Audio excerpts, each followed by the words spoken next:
Harka fuunee shamaa akkam jirtu kabajamoo dhaggeeffattootaaf daawwattoota Kello miidiyaa odeeffannoon guyyaarraa harkaa qabnu kunooti. Pirezidaantiin mootummaa naannoo Oromiyaa obbo Shimallis Abdiisaa bakka nageenya hin jirretti waa'ee badhaadhummaa dubbachuu jabeessan. Biyya badhaatu ijaaraa jirra jechuun maquma isaaniiyyuu badhaadhinatti kan moggaasan bulchitoonni Itoophiyaa amma faallaa hojii lafarratti dalaganii miidiyaa bakka walga'iitti dubbachuu jabeessaniiru. Badhaadhummaa akka jibbu jiraatee utuu hin taane danqaa badhaadhummaa biyyattii ta'uun aangoo isaanii tikfachuun waraanaan biyya goolaa afaaniin ammoo waa'ee badhaadhinaa lallabuun qondaalota mootummaa hawaasa dheekkamsiiseera. Dubbiin obbo Shimallis Abdiisaa biyya fakkeenya badhaadhinaa taate ijaaruuf carraalee misoomaa qabnuun sirnaan fayyadamuu qabna jechuun tibbana taasisan dhugaa qabatamaa lafarra jiru akka hin taane himameera.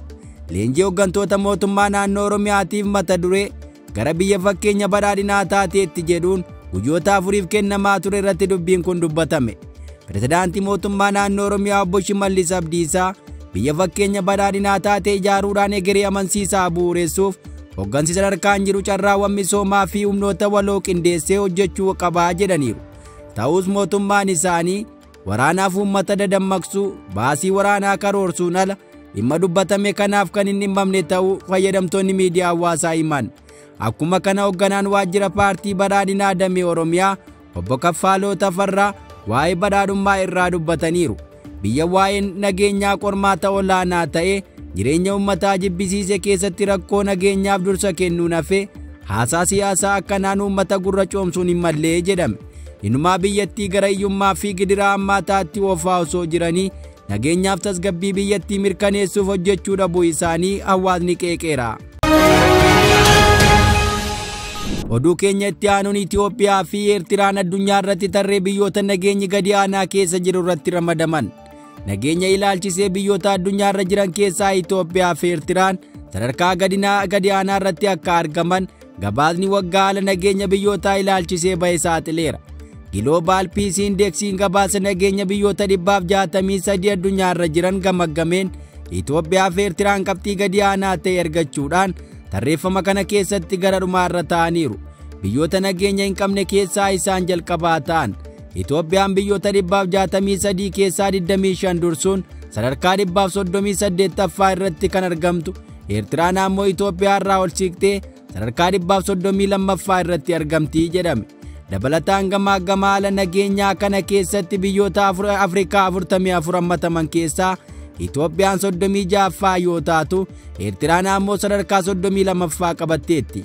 Haaluma kanaan biyyoota gamaa kana keessatti hammataman keessaa Itoophiyaa fi Eertiraan tarree nageenya biyyoota idil addunyaa bara 2025 keessatti tarree biyyoota nageenyi gadi aanaa ta'an keessa galaniiru.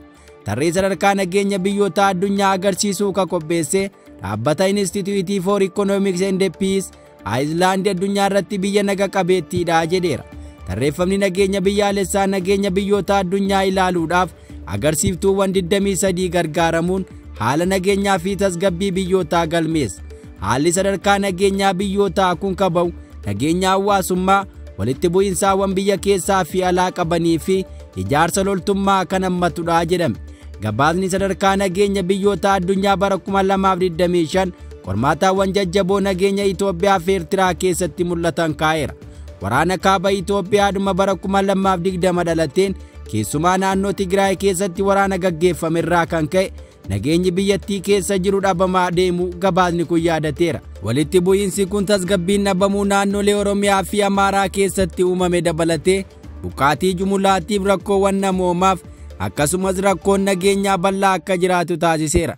Kun ammoo nageenyaa fi tasgabbii biyyattii haalaan miidheera. Walitti bu'iinsa hidhannoon gaggeeffamuun alattis tasgabbii dhabuu siyaasa Itoophiyaa sadarkaan nageenya ishee gadi aanaa akka ta'uuf dhimmoota murteessan keessaa ta'uu gabaasa kana keessatti eerame. Walitti bu'iinsaawwan uumaman furuudhaaf dhukaasa dhaabuu fi marii dabalatee carraaqqiiwwan taasifaman gadi aanaa fi kan hin xumuramin ta'uu gabaasa kana keessatti tuqameera. Mootummaan Itoophiyaa marii nagaa irratti fooyya'insa hanga tokko agarsiisullee garaagarummaa keessaa to'achuu walitti bu'iinsaawwan naannolee jiran furuuf tasgabbii waaraa mirkaneessuu dadhabuu isaatiin biyyattii yaaddoo walitti bu'iinsaa hamaatiif akka saaxilamtu ishee gochaa jira jedha. Eertiraan haaluma wal fakkaatuun bulchiinsa abbaa irree waggoota 30 oliif olaantummaan bulchee fi sarbama mirgoota namoomaa deemaa jiru irraa kan ka'een tarree gabaasa Global Peace Index kanarratti dadhabduu taatee argamteetti. Biyyattiin addunyaa irratti biyyoota baay'ee nama cuucanii fi kanneen nama ukkaamsan keessaa tokko taatee itti fufuu ishee kan eere gabaasni kun bilisummaan siyaasaa daangeffamuu, tajaajila loltummaa dirqamaa fi akka feeteen nama hidhuun biyyattii keessatti bal'inaan akka mul'atu kaa'eera.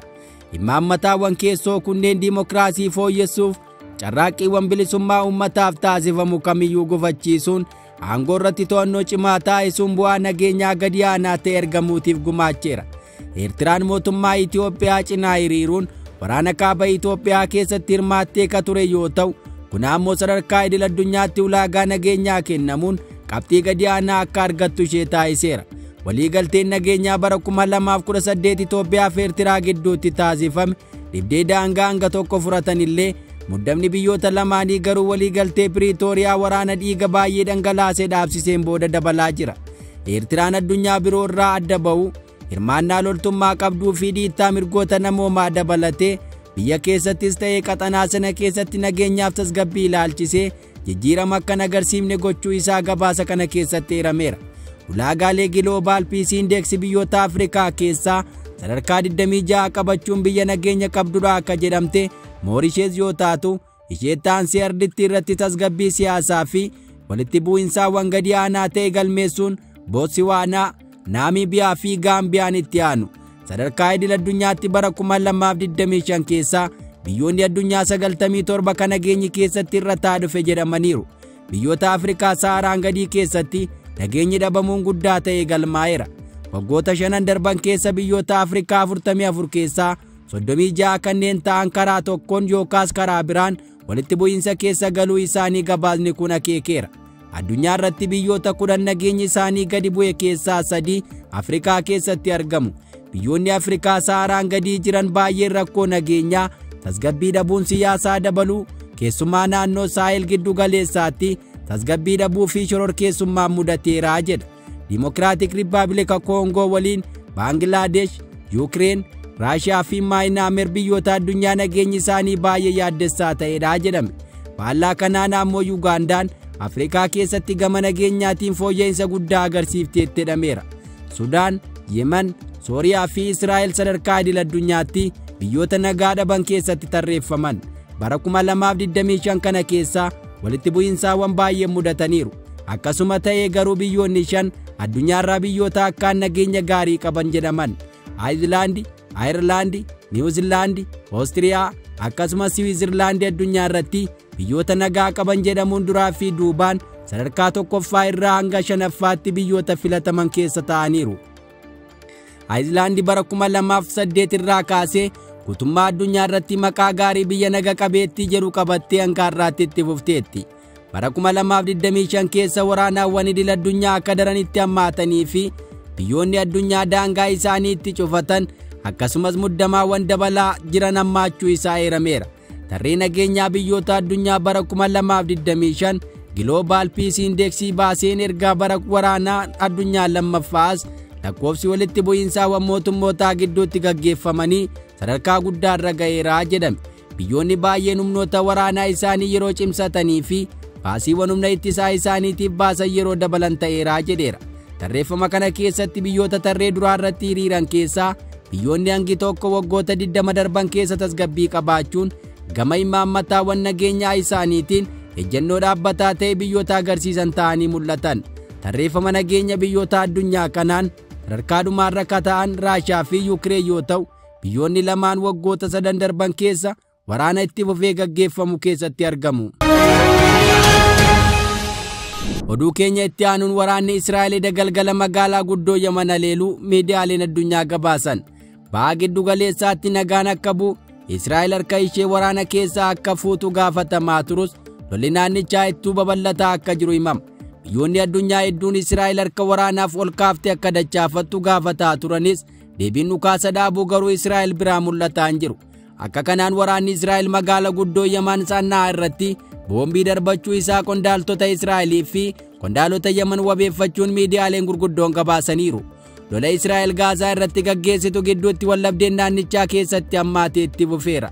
TV Almaasiriyaa kan Huutiin waliin hidhata qabu akka jedhetti haleellaan dilbata darbe raawwatame dhaabbata boba'aa fi warshaa humna elektirikaa saannaa keessatti argamu irratti xiyyeeffate. Israa'el masaraa pirezidaantii magaalaa guddoo Yaman keessatti argamu irratti xiyyeeffachuu himti. Masaraan mootummaa kun kompleksii waraanaa irratti argamaa jetteetti. Haleellaa kanaa yoo xiqqaate namoonni 6 yoo du'an 86 immoo madaa'uu isaanii Almasriyaan gabaaseera. Haleellaa Israa'el kun raawwatame erga Huutiin Israa'el irratti misaa'ila furguggisuu isaanii himatanii guyyaa 2 booda ture. Duulli waraanaa kun Yaman gochaa ammeenyaa fi goolama Gaazaa akka dhaabduuf Israa'el himachuun sababa haleellaa kanaa ta'uu Reuters gabaaseera. Haleellaan kun raawwatame haleellaa hidhattoonni Huutii irra deddeebiin mootummaa Israa'el fi lammiilee ishee irratti raawwateef deebii kennu akka ta'e qondaaltonni Israa'el himaniiru. Haleellaan kunis misaa'ilaan raawwate yoo ta'u, suuraalee fi viidiyoowwan wayita magaalaan guddoo Yaman haleelamtu agarsiisuu miidiyaaleen qoodameera. Suuraan Aljazeeraan mirkaneesse akka agarsiisutti haleellaa Israa'el booda magaalaan sannaa boba'aa guddaa fi aara samiitti ol aaruun ukkaanfamuu ishee agarsiiseera. Kuta'ee gareen hidhattoota Huutii haleellaan akkanaa deeggarsa Filisxeemotaaf taasifnu duuba deebisuu hin danda'u jedhan. Inumaa akka nuti xiiqofnu nu taasisa jechuun dhaadataniiru. Qondaalli Huutii Mohammed al-Bukaayet ibsa kennaniin weerarri Israa'el Yaman irratti raawwatte wareegamni kaffalamtus deeggarsa Gaazaaf qabnu itti fufuu irraa abdiin kutachiisuu jedheera. Qondaalli ministeera ittisaa Huutii kataan Abey Taye Israa'el dilbata darbee bakka waraanaa irratti haleellaa raawwadde jechuun dubbatte sobaa jedhanii Israa'el lammiileen Yaman akka rakkatan gochuuf bu'uuraalee misoomaa siivilii irratti boombii darbachuu ishee dubbataniiru. Taye Aljazeeraaf akka himanitti masaraan pirezidaantii dilbata rukutame yeroo dheeraaf kan namni keessa hin jirre ta'uu eeraniiru. Kanaaf wanti Israa'el hojjechaa jirtu shororkeessummaadha jedhan. Egaa dhaggeeffattoota Kelloo miidiyaa odeeffannoo nama of harkaa qabnu kanan gammaa dhaggeeffattan ture qophii hafe waliin turtii gaarii.